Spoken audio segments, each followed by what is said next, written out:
Hi, in this screencast, we're going to look at the module on building Office add-ins for Microsoft Outlook. And in this first section, we're going to look at the basics of building a mail add-in. We're going to look at why mail add-ins, or why we're going to create modern mail add-ins, the different types of mail add-ins that we can create, and then how to provision these different add-ins. The Office 365 platform is going to offer us a number of different canvases for developers to embed customizations, and Office add-ins are one of these different canvases. You have things like documents, conversations, and pages, and then for what we're going to be looking at in ours, in this specific module, is around conversations, and that's going to be around actionable emails and creating things like connectors. Those are all the different kinds of things that we can do inside of Outlook. You've also got different common experiences against these different canvases. We got things like actions and task panes and dialog boxes and events. Now, traditional Office add-ins have been built using old or proprietary development technologies like VBA or COM or VSTO. And these were all really challenging. But if you think about it too, now, assuming that our developer can get past that and say, all right, they got past the development tools and they built a great Office add-ins, how are people going to end up finding this? So great Office add-ins were pretty hard to find because there was no centralized marketplace on how to find them. So let's say that they're able to find it, then they're having to go through and to figure out, will this add-in, what's the distribution model going to end up looking like here? And traditional Office add-ins were installed alongside Office and execute with Office, meaning that you were going to have to also distribute it. What if you wanted to upgrade to a new version of Office?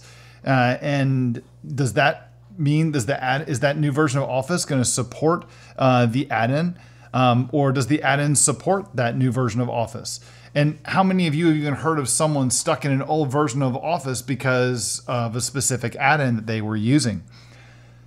We're living in a mobile world these days, and users want to be productive on the go. Traditional add-ins certainly won't install on mobile devices. So we are also living in an age where many users just want to use a browser, and traditional add-ins can't run in Office Online. So modern add-ins have a very distinct value proposition. They're going to be built with modern web standards, so we're not going to be able to use these old proprietary technologies like VBA and Visto and stuff like that. We're going to be building basically web applications. Microsoft is going to provide us something called Office.js, which is going to provide the interop between the hosting application and the hosting application of Office and our add-in. Add-ins will also be hosted centrally. So my add-in will be hosted on some sort of a web server. And when someone goes to use my add-in from whatever client they're using, and with Outlook, either on Windows or on Mac or on a phone or in the web experience, that app, my custom add-in is going to be running from that web server. There's almost zero client-side footprint because there's nothing really installed inside of the Outlook client itself. There's no distribution model. Instead, the only thing that I'm really going to end up doing here is I'm going to have a registration in my account that's going to say you have XYZ add-in installed, and that's simply going to tell the Outlook hosting application that when I want to launch my application, it's going to give it the different surface exposure, so things like buttons in the toolbar or in the ribbon, and then when it goes to launch it, it's going to know what page or what URL to actually launch inside my application. This means that my add-in is always going to run where Office is running, and it's going to also be able to be very discoverable in a marketplace, making it much easier for people to find my add-in and use it within their different Office clients. Now, let's look at the different types of add-ins that we can create here. So we have add-in commands and actions. This is the specific one we're going to look at here are mail add-ins, and we can have add-in commands and actions. These are going to initiate specific add-in actions from the ribbon by adding buttons or drop-down menus. Add-in commands can launch a task pane add-in with context to only the selected message, and these task panes can even be pinned to stay open. Add-in commands can execute a JavaScript function for scenarios where the user doesn't need to make any additional selections to initiate that action. Now, message compose add-ins are another kind of add-in that we can create. These are Outlook add-ins that are activated in compose forms to help the author a message, or help author a message, a meeting request, or an appointment. A contextual add-in is another kind of an add-in, and this is an add-in that is that's going to activate based on text within a message or an appointment that matches a known type, like an address or a meeting suggestion, or using something like a regular expression. For example, if I had a tracking number from a shipping company, I could identify that that was a tracking number and be able to show that, show the tracking information right in line inside of that message. You also have module extension add-ins. These add-ins appear in the Outlook navigation bar. So if you're like in the Outlook client, that's the thing going across the bottom where it says mail and calendar, etc. It's right alongside where mail, tasks, and calendars are, allowing you to embed almost any kind of an application inside of Outlook. You can also use on-send add-ins, and the on-send feature for Outlook add-ins provides a way to handle email or block email users from specific actions, and it's also going to allow an add-in to set certain items on send.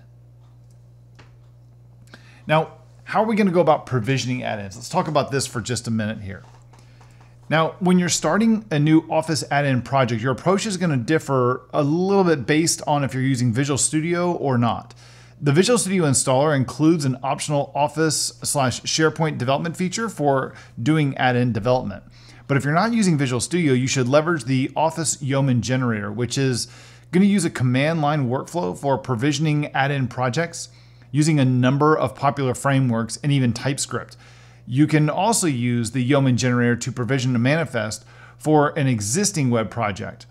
Office add-ins must be hosted using SSL, and both of these project provisioning methods handle the self-signed certificate needed to do this locally.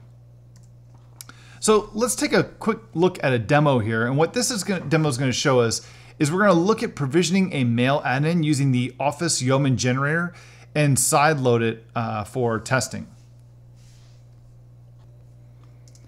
In this first demonstration, we're going to look at provisioning a brand new mail add-in using the Office Yeoman Generator, and then we're also going to look at how we can sideload that and test that inside of Outlook. So I already have the Office Yeoman Generator installed, and I'm just going to run it by typing in Yo Office, and that's going to initiate the process. Now the first step is to select the project type, and the Yeoman Generator supports a number of popular web frameworks like Angular, jQuery, and React. It even supports creating just a manifest file. So if you have an existing web project that you want to essentially convert into a Office add-in, you could do that. Now, for the purpose of our demonstration, we're going to go with jQuery because that's probably the most universally known framework. The next step is to select a script type, and you can choose TypeScript or JavaScript. I'm going to choose JavaScript, but it is nice because the generator has everything that we need for TypeScript and all the configuration we need for Webpack to compile whatever you have there into a single JavaScript file. So it's nice that we have it, but we're just going to stick with JavaScript. And then finally, we're going to have to select a name for it, and we're going to give it the name of Get the Gist. Now, the next thing it's going to ask us to do or to respond to is to select what Office client application I want to support. And I'm going to select Outlook because that is what we're building here is a mail add-in. And so it's going to go ahead and provision or scaffold up our entire project and go set up all the scaffolding stuff. It's going to create the files, the folders, and install all of the default packages. I'm going to go ahead and also install a couple of additional packages here. So I'm going to change into the directory for my project. And so I'm going to install a few additional libraries like Showdown and URI.js, which is going to help us convert Markdown into HTML. That's one. And then the other library is going to help us in working with some relative URIs. So I'm going to go ahead and install these two real quickly. And then I'm going to open up this project in my favorite editor, which in this case is going to be VS Code. So I'm just going to do that by typing in code space dot. And just a couple things I want to point out here before we get started with this coding up the project.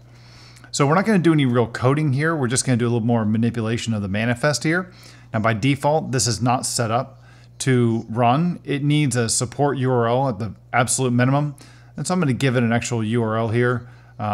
This application is going to be hosted on port 3000. So I'll just do an HTTPS localhost 3000, and I'm just going to make a generic URL here. It just has to have something. It can't have that template placeholder. Now, when we try to sideload this, it won't complain at us. We can also put things like the provider. So I can put what the name of the company is, or give it a description. I'm going to give it the Contoso as a provider name and a description of import gists inside of Outlook or into Outlook. Now that's all I'm going to do here inside of my manifest file. And so let me show you the side loading aspect of this. Now, first, I need to build this project and start my web hosting for it. So I'm going to go back to my console window or my terminal window and do an npm run build. What this is going to do is it's going to create a distribution folder for my project. Keep things nice and clean. Here's my dist folder. And you can see how it's created a single deployment vehicle for all those files or deployment location. And then I'm going to go execute npm run start, and that will start my web hosting environment. And you can see here it's launching it or starting it up as a port 3000. Now, because this is a self-signed certificate, it's important that I just go to localhost 3000 in a browser, because most browsers are going to see that self-signed cert and not trust it and not display the page. But when you're in the browser, you can get around that.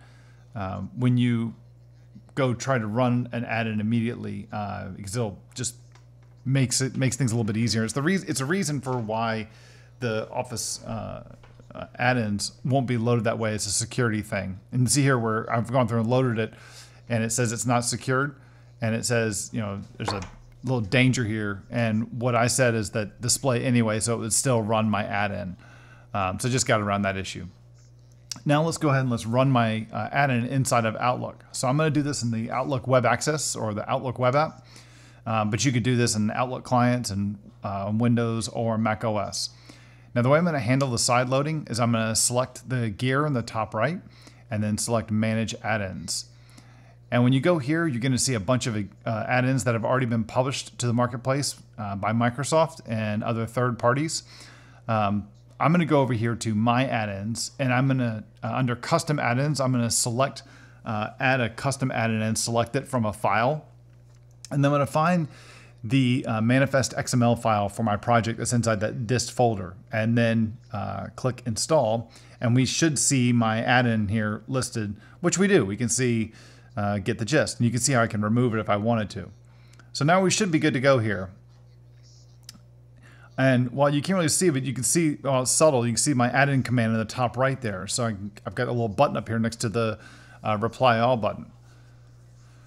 And so if I click on this, it's going to show me a little add-in, slide in a task pane. And that's all that button is really doing by default. By what the Yeoman generator did for me is it just created that button that would slide this in from the side. Just creates a read task pane in. That is launched from a add-in command. So it's not doing a whole lot. I can click this run link, but it doesn't do anything because we haven't added any code here. It's just the kind of hello world kind of setup for this at the moment. But in the rest of the module, we're going to go into a lot more detail here and what we can do. Now in this next section, we're going to continue on looking at Office add-ins for Microsoft Outlook, but we're going to look at add-in commands and dialogues. So specifically, we're going to look at add-in commands, we're going to look at the execute function actions, and we're also going to look at dialogues.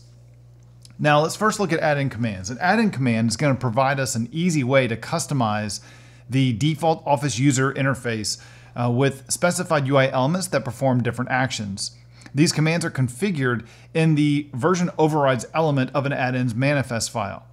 And you can extend these add-in commands using existing context menus and ribbon tabs or groups, or create entirely new ribbon tabs and groups, all defined from within your manifest. Now, the extension point element is going to define where an add-in command should appear in the Office UI, including the ribbon, both the custom and existing tabs, and context menus from right-clicking in the Office UI. Add-in commands support button and menu controls, where buttons perform a single action and menus provide a submenu of actions. The Show Task Pane command action is the most common action for an add-in command, and it is used to launch the add-in in a task pane and is part of most Office add-in templates and generators. Execute function is an action that allows an add-in command to execute some script in the background without display of any UI. This type of a command requires a function file to be defined in the manifest that points to an HTML or a JavaScript file. Now, I know that this is going to be a bit of an eye chart, but I wanted to highlight how the manifest can be used to extend the Office ribbon. Now, the portion of the manifest shown on the extension point of type primary command surface, that means that we're pointing to the ribbon itself. And within that, you're going to have a custom tab element that's going to be used. This is going to mean that the add-in is going to have its own custom tab to extend an existing tab. Now, in order to extend an existing tab, the Office tab element is going to end up being used here. Now, the custom tab has one group containing 3 root controls. It's 2 buttons and a menu control. And the menu control contains 2 buttons of its own that you can see down here at the bottom. So I wanted to kind of pick this apart so that you could see how these different pieces were related here. Now, the next thing I want to show you is an example using an execute function add-in command. This type of a command has 3 different parts to it. You need to have a function file, which is an HTML page with a script block, and that script block must call the office.initialize function, and it should globally expose any functions that you want to call from a command button. You need to define that function file in the add-in manifest. You can see how that's defined here at the bottom of the manifest XML. And you need a button with an action of type execute function. As you see there in the middle of the XML, it's called do stuff, with a function name that points to the global function that you want to invoke. And you see there it's do stuff over in the function file.html file as well. Now, another thing we want to look at here are dialogues. Now, a dialogue API is an extension of the user experience that you can customize for Office. You can use it to open dialogues from your add-in that interact with the user in your main add-in UX. The primary scenario for a dialogue API is authentication with third-party providers, and most identity providers prevent their sign-in experiences from being displayed in an iframe due to clickjacking concerns. This is troublesome with an add-in, as they are displayed in iframes in some of the clients, such as Office Online. Another challenge with authentication scenarios is predicting the domains that will need to load. In a federated sign-in scenario, the potential list of domains could be endless, which again is troublesome in an add-in where all the domains need to be registered in the manifest. It's important to note that Office offers a single sign-on experience specific for Microsoft Identity. So if your add-in requires data about an Office user, or their resources accessible through the Microsoft Graph, such as Office 365 or OneDrive, Microsoft recommends that you use the single sign-on API whenever you can. If you can use the APIs for a single sign-on, then you will not need the Dialog API. Now, beyond authentication, the Dialog API can provide some additional screen real estate for elements difficult to display in a traditional task pane of a content add-in. A good example would be hosting a video that would be too small if confined within the task pane.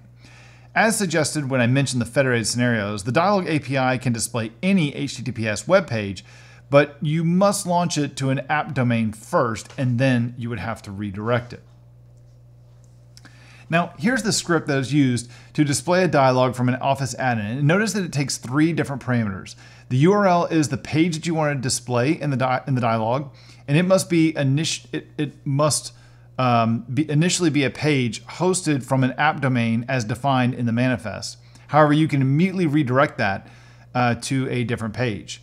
The options parameter allows the developer to modify the size of the dialog, and by default, the dialog is going to display as 80% of the height and width of the device screen. The values for height and width are expressed in that way as percentages of the device screen. So you can optionally set the display in iframe property in those different options. Setting this to true will cause the dialog to display as a floating iframe rather than an independent window in clients that support this, at least, which makes it open a lot faster. Now, the optional callback allows you to host a page to respond to messages and events from the dialog, and we're going to look at that more in just a moment.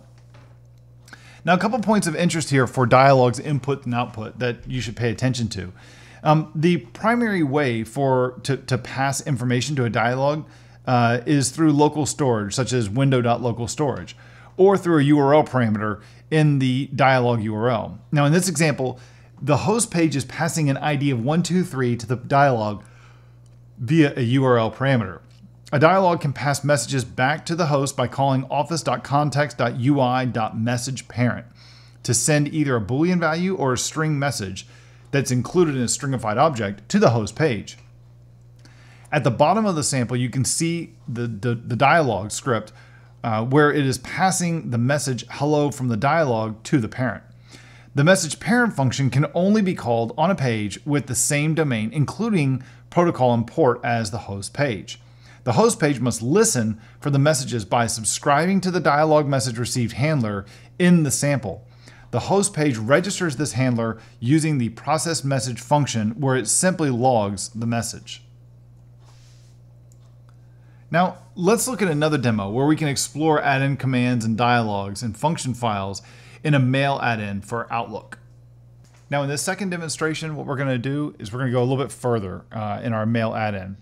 And what we're going to do is we're going to manipulate the manifest file so that it has a different set of add-in commands. And we're going to get rid of our read add-in, and we're going to convert it to a compose add-in, which is going to help us compose messages. Now, one of the things this is going to work with is with GitHub Gists. If you follow the tutorial, it's going to talk you through this. And what I've done is I've gone ahead and created 2 public gists in my account ahead of time. One's an HTML gist, and one is a Markdown gist. And so what we're going to be able to do is import these so that they get imported into the body of an email message that I'm composing inside of Outlook. So the first thing I need to do is I'm going to jump over here to VS Code, and let's look at some of the updates that I've made here to my manifest file to get this far. So the first thing that I did is I removed the message read surface that was given to us out of the box. So my only extension point is the message compose command surface. As you can see, I'm highlighting here. And again, we're building a message compose add-in at this point. And inside of here, I've created a couple buttons. So I've got one button for showing the task pane. So more of a traditional add-in experience when you have a URI and a task pane and to do some things. And then I have a second button here called execute function. And what this action is going to do is it's not going to have a UI to it, but it's going to do something in the background when this item is clicked. So these are my 2 buttons that we're going to see when I go into Outlook and using through the different add-in commands that are given to me. Now, another kind of experience that this add-in is going to use is the dialog API. And what we're going to find is the dialog API is a really nice thing for capturing some additional information where it doesn't make sense for a traditional task pane. It's also really popular for authentication scenarios as well. But what we're going to do is we're going to use that to capture some of the get details that we want to use if they haven't been set. And then we'll set those in roaming settings so that it will follow me around from different instances of Outlook that I use. So let's go back over to Outlook. And now that we have this compose extension, I'm going to go ahead and go create a new add-in here or a new message. So this is Outlook Web Access. And so the add-in command is a little more subtle than what you would see if you were in, say, Outlook for Windows or Mac. but they're still there. You see them in the bottom right corner here. You can see there's my get the gist add-in command, and then there's one for my templates. If I click on this, you can see I've got the two buttons that I created. So we have the insert gist and default gist. The insert gist is what should launch a task pane that we'll look at in a future demo. And the default gist, what it should do is it should just perform some operation behind the scenes. Now in this case, this is the first time that I've run this add-in, so it doesn't know what GitHub account to use to go look for gist, and it doesn't know what the default gist is as well. So what we should see is it should display our dialog, or at least say that it wants to display our dialog so that we can provide some of those details. So I'm going to select this button, and you can see here that it says it looks like I haven't configured the get the gist account, so please configure it. So I'm going to go ahead and enter in our GitHub username. And you can see here that it read the different gists that are available inside of my account, and it's going to allow me to choose which one that I want to be the default one. And so I can select either one of these that I want to use as my default. I'm going to select the Markdown one and select Done. And now that that's configured, now if I say Insert Default Gist, you can see that it inserts that gist into my email message. So again, it's a really nice kind of message compose add-in. And I don't even have to have a UI. I mean, everything is just the settings dialog that popped up, but everything else is just kind of done nice and easy for me. So it makes it really simple for me, not having to use just using a task pane, or not having to use a task pane to create it. So this is like a UI-less add-in. So that is the second demonstration. And in the next demonstration, we'll look at taking this a step further and actually doing a task pane. Now, in this last section, we're going to look at the task pane experiences for Office add-ins that we're building for Microsoft Outlook. So specifically, we're going to look at pinnable task panes and using the Office.js for mail add-ins. Now, for pinnable task panes, by default, if a user has an add-in in a task pane open for a message in the reading pane and then selects a new message, the task pane is going to automatically be closed. Pinning is going to allow the task pane to stay activated. This is ideal for heavily used add-ins that the user may prefer to keep that pane open, eliminating the need to reactivate it for each message. Pinnable task panes are currently only available in Outlook 2016 for Windows and Outlook Online, and they must specify in the manifest that the task pane supports pinning and listen for new item selections so that you can update the UI of the task pane. Now, this slide is going to demonstrate the basics for implementing a pinnable tab or task pane. You need to add the supports pinning element to your add-in manifest, and you also need to write or wire into the item changed event so that you can update your UI when the new item is selected. This should also account for null because the user could have no selection, which would return a null item. Let's look at Office.js for mail add-ins now. And this page is going to show some basic body operations. Body.async is used to read the body of a message. And notice the coercion type that's being specified. I'm casting it as HTML. Prior to inserting data into the message body, you should check the format of the message using the body.getTypeAsync. This sample shows inserting data into two different places in the message, at the position where the current cursor is located or at the beginning of the body. Now this sample is going to get and set recipients for both messages and appointments. And although the sample looks at the to and required recipients, it also works for optional attendees, CC and BCC recipients. You will notice here, or you will notice the get here uses a get async, which is mainly for compose add-ins, as read add-ins have direct access to recipients via the item.to, the item.cc, and the item.bcc, etc. properties. Notice how the set accepts an array of display name and email pairs that I can pass in.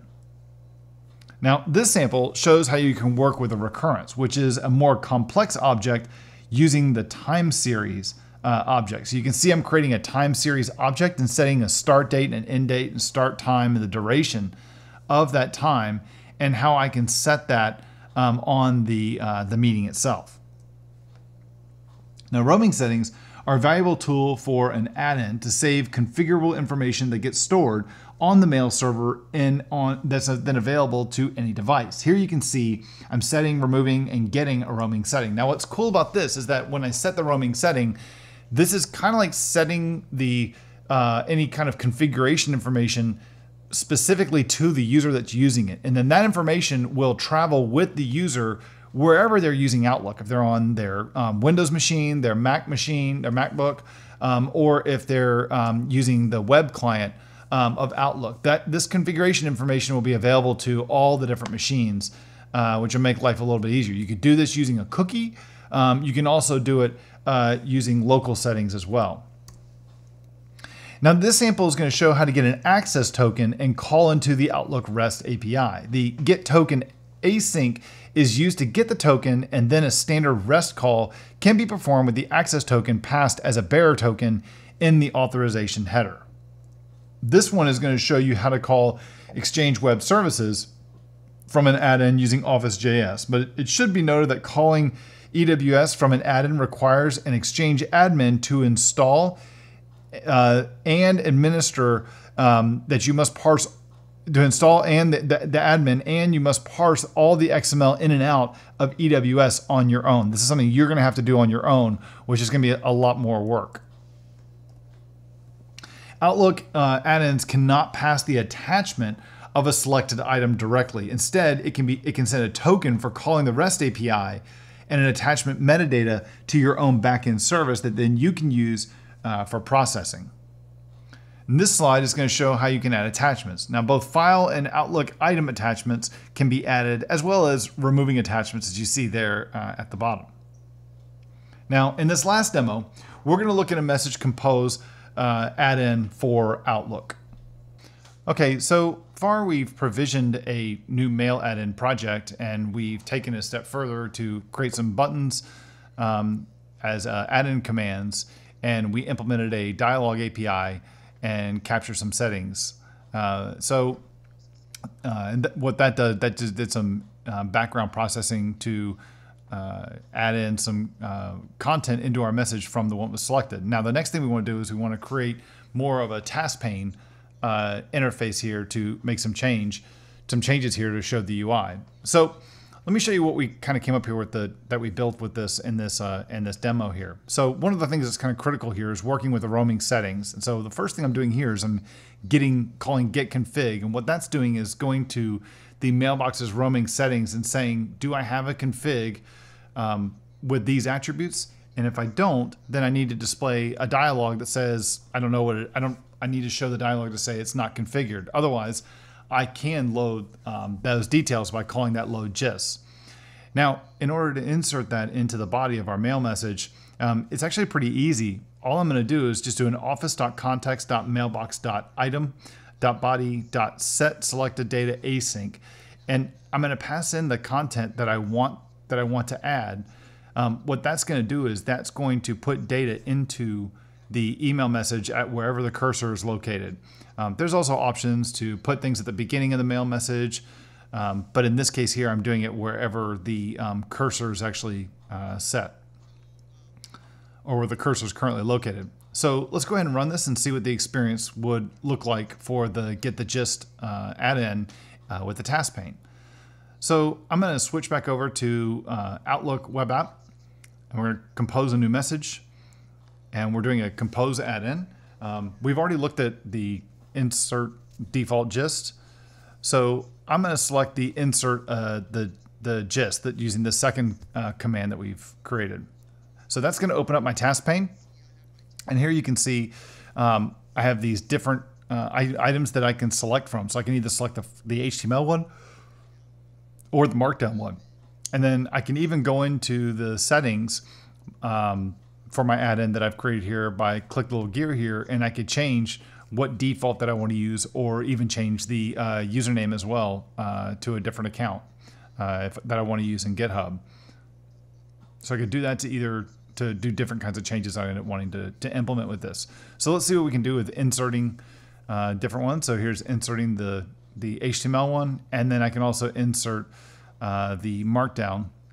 And you can see, there we go. Both of them have now been added. So it now works, and we can see that it's actually working here in both cases. So that's the experience that you would get in building a Compose add-in as a Message Compose add-in for Outlook. Now, to summarize this module, we looked at a bunch of different things. We looked at just the basics of creating an Outlook add-in and what's possible. We looked at working with task panes and with buttons and adding buttons to the ribbon. And then we looked at the end, some of the more complex things that we could do, working with dialogues and acquiring tokens and attachments, and then also using some of that information for like pinnable task panes and how we can interact with Office.js. I've got a couple additional resources here that you can take a look at how you can learn more about working with Office add-ins, from implementing a pinnable task pane, the mail read scenarios, compose scenarios, and calling an Outlook REST API from the add-in. This module also has an associated tutorial to go along with it, so make sure you take a look at that. That's actually going to that tutorial is going to walk you through creating the same add-in that I showed you in these different demos. So with that, thank you much for your time, and I hope you learned something about working with Office add-ins, specifically creating mail add-ins for Microsoft Outlook.